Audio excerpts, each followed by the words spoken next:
The movie opens with police chasing a perpetrator in a dark tunnel. The man being chased fires multiple shots at the police, and one manages to hit a female officer. He tries to escape, but is hit with a bullet as he jumps from the first-floor window. He is then arrested. As the officer that was shot is being carried away in a stretcher, she calls over Detective Alex Cross, the officer in charge of the operation, to thank him. Later, Alex Cross is visiting a prisoner from a previous case. Here, it is revealed that he's not just a detective, he's also a psychologist. He tells her he knows she didn't kill the people she was accused of killing. He suspects that she was taking the fall for her uncle, who has previous crimes and would be imprisoned for life if he was convicted.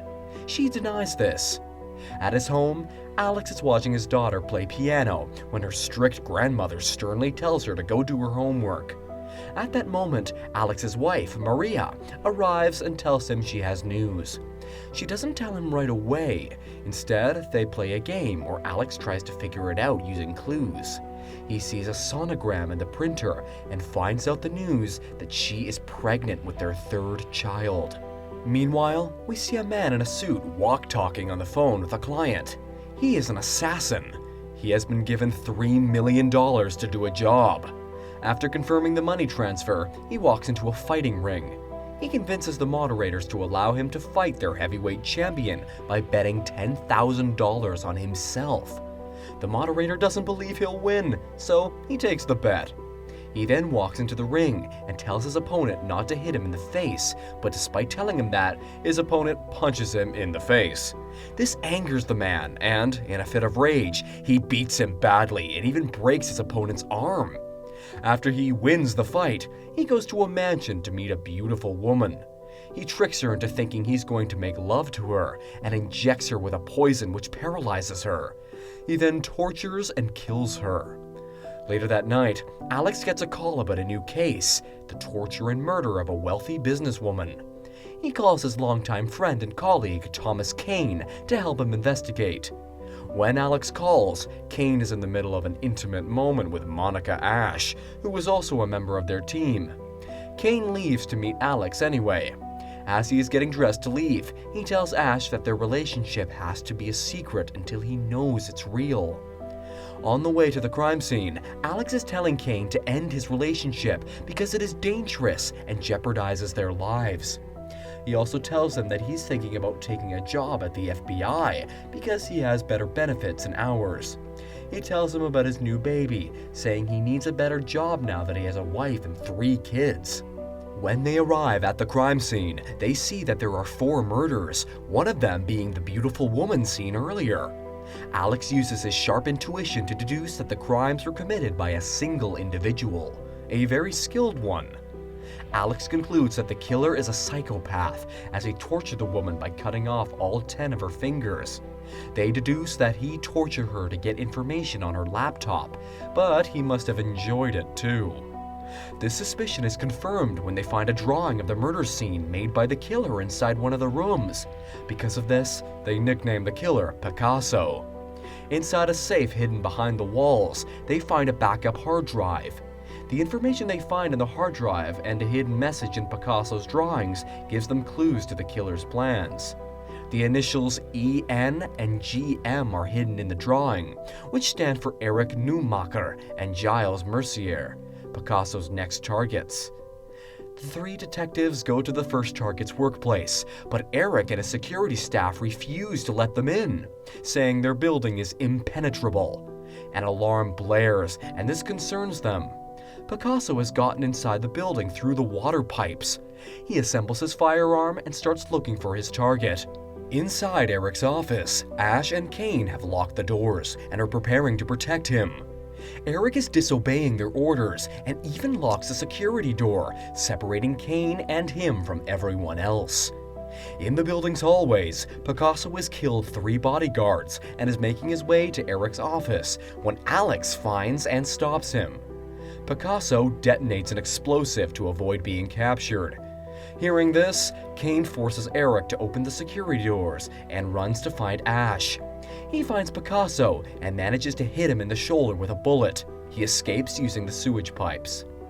Back at the precinct, the detectives are collecting information to find out Picasso's identity. They try to get a sketch artist to draw his face, but it's still difficult to find him.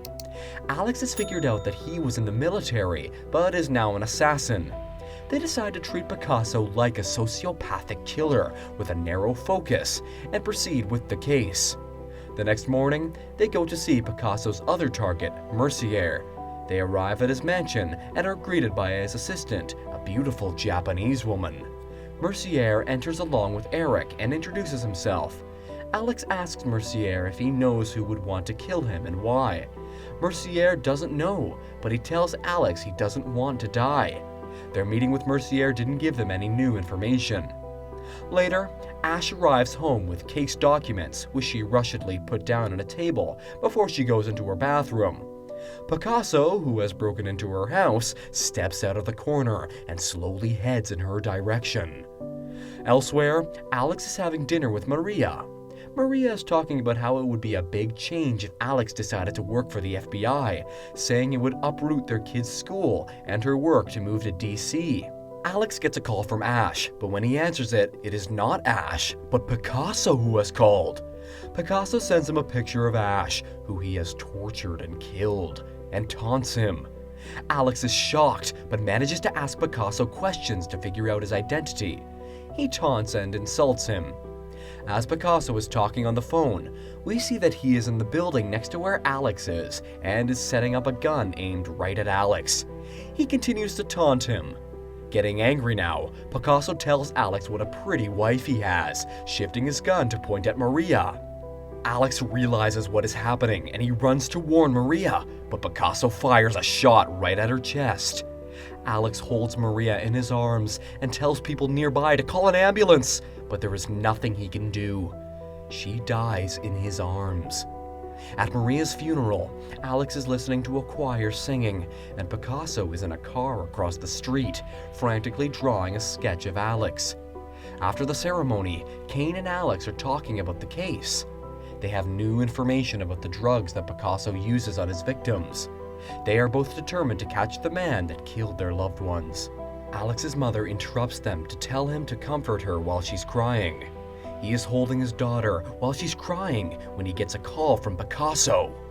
Picasso taunts Alex, saying he is the one that got his wife killed. Alex is infuriated now. He puts his daughter and mother in police custody and decides to go rogue and kill Picasso by whatever means necessary. Alex goes to visit a gangster to find out who the chemist working with Picasso is.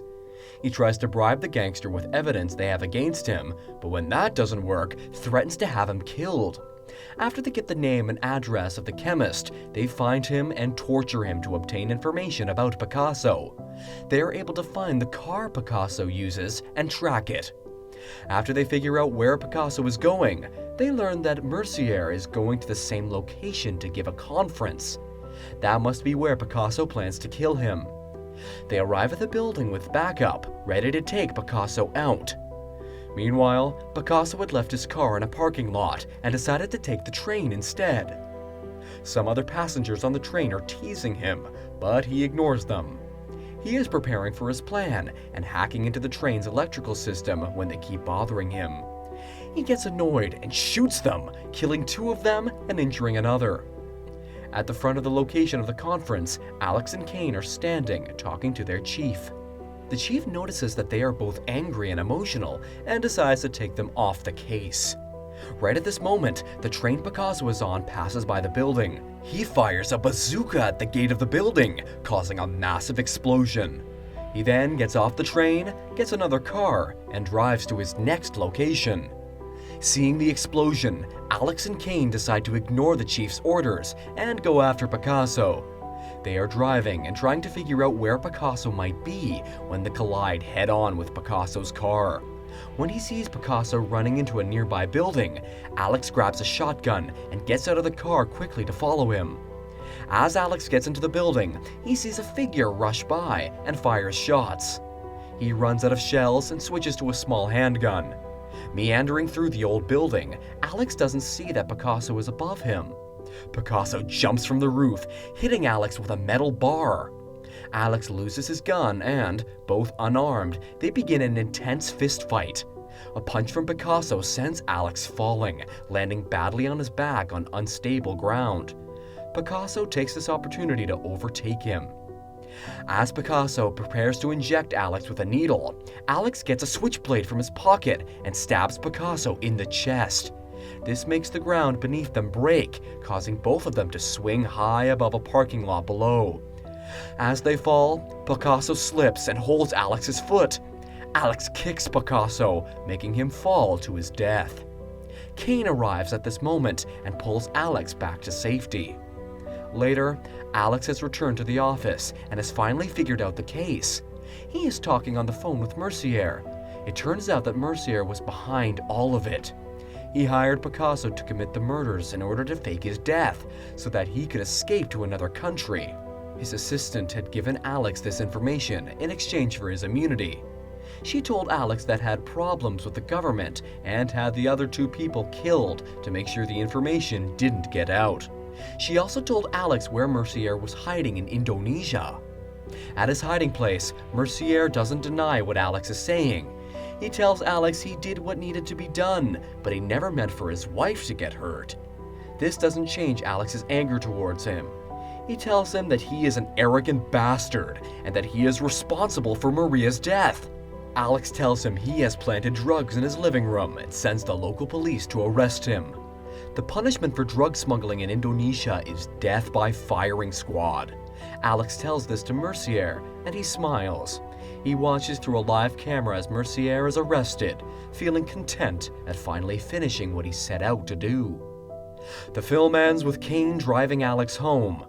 Kane tells him about his decision to apply for the FBI. Alex jokes about how Kane wouldn't survive without him.